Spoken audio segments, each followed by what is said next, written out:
एक छोटे से गांव में कुमार सोहन रहता था। वो मिट्टी के बर्तन व खिलौने बनाया करता था और उसे शहर जाकर बेचा करता था। कभी कभी उसके 2-4 खिलौने बिकते तो कभी वो भी नहीं, जैसे तैसे उसका गुजारा चल रहा था। एक दिन उसकी बीबी शीला बोली, सुनो जी, क्यों न शहर जाकर कोई नौकरी ही कर लो।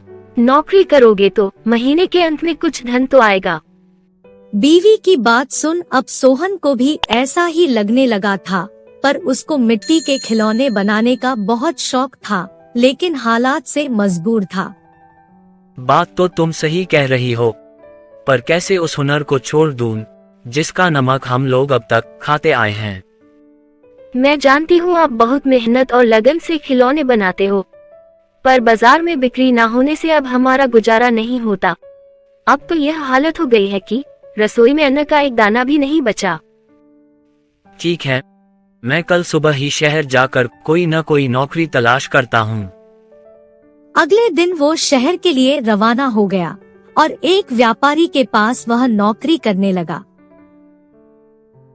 सोहन वहाँ नौकरी करता तो जरूर था, पर उसका मन अभी भी अपने चाक और मिट्टी के खिलौनों में ही रहता था। समय बीतता गया। एक दिन शहर में जहाँ वह काम करता था, उस मालिक के घर पर उसके बेटे निखिल का जन्मदिन था। सब महंगे महंगे तोहफे लेकर आए। सोहन ने सोचा, क्यों ना मैं मिट्टी का खिलौना बनाऊं और बच्चे के लिए लेकर जाऊं। वैसे भी हम गरीबों का तोहफा कौन देखता है। यह सोचकर वह मिट्टी का खिलौना बनाया और बनाकर जन्मदिन पर ले गया। जब दावत खत्म हुई तो निखिल की नजर उस मिट्टी के खिलौने पर पड़ी। उसे वो हाथ में उठा लिया और खुश होकर और भी बच्चों को दिखाने लगा। खिलौना सभी बच्चों को बहुत पसंद आया और जिद करने लगे कि उनको भी वैसा ही खिलौना चाहिए। यह सब देख सभी मेहमान एक दूसरे की तरफ देखने लगे और एक ही बात पूछने लगे, अरे वाह, इतना शानदार तोहफा कौन लाया है? इतना महंगा तोहफा ये किसने लाया होगा? ये खिलौना तो शायद आपका नौकर सोहन लाया है। इतना सुनते ही सब हैरान हो गए। सभी एक दूसरे का चेहरा देखने लगे। तभी मालिक बोला, सोहन तो बहुत गरीब है, इतना महंगा खिलौना कहाँ से ला सकता है? हाँ, मैंने देखा है, ये खिलौना सोहन ही लाया है। ठीक है, सोहन को बुलाओ, उससे पूछो कि ये खिलौना वह कहाँ से खरीदा है। वहाँ सोहन आता है और सब उसी के तरफ देखते हैं।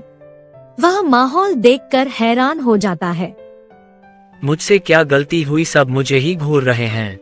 शायद मेरा खिलौना निखिल को पसंद नहीं आया होगा और बच्चों के सामने वो अपमानित होगा। कोई बात नहीं, मैं माफी मांग लूंगा। मालिक, क्या आपने मुझे बुलाया? हाँ सोहन, क्या यह खिलौना तुमने दिया है? हाँ मालिक। तुम यह खिलौना कहाँ से लेकर आए हो और इतना महंगा तोहफा तुम लाए कैसे? इतना सुन सोहन मन ही मन खुश होता है और मुस्कुराते हुए बोलता है, माफ कीजिएगा मालिक, ये कोई महंगा तोहफा नहीं है, यह मैंने खुद बनाया है। गांव में यही खिलौना बनाकर मैं अपने परिवार का गुजारा करता था, लेकिन इससे अब घर नहीं चलता, इसलिए आपके यहाँ नौकरी करने आया हूँ। अरे वाह, तुम क्या अभी है खिलौना बना सकते हो? और सभी बच्चे को तुम्हारा खिलौना बहुत पसंद आया है, इन्हें भी ऐसा ही खिलौना चाहिए। सोहन खुश होकर बोला, हाँ मालिक, बिल्कुल बना सकता हूँ। जब कल मैं आऊँगा तो खिलौना बनाकर लेते आऊँगा। अगले दिन सोहन ने शानदार रंग बिरंगे खिलौने बना कर दिए। यह देख मालिक ने सोचा, क्यों ना मैं खिलौने का भी व्यापार करूं। वह अपने बीवी से बोला, सुनीता, सोहन खिलौना बहुत अच्छा बनाता है, उसे खिलौना बनवाकर शहर में उसका भी व्यापार कर लें। उसे सोहन को उसके मनपसंद का काम भी मिल जाएगा और उससे अच्छी तनख्वाह भी मिल जाएगी, साथ ही साथ एक मोटी रकम हम भी कमा लेंगे। ये तो अच्छा विचार है जी। यह सोच मालिक ने सोहन को खिलौना बनाने के काम पर लगा दिया और बदले में हर महीने अच्छी खासी तनख्वाह देने लगा और रहने को घर भी दिया। यह सब पाकर सोहन और उसका परिवार बहुत खुश हो गया और सोहन को उसके मनपसंद का काम भी मिल गया। दोनों हंसी खुशी रहने लगे।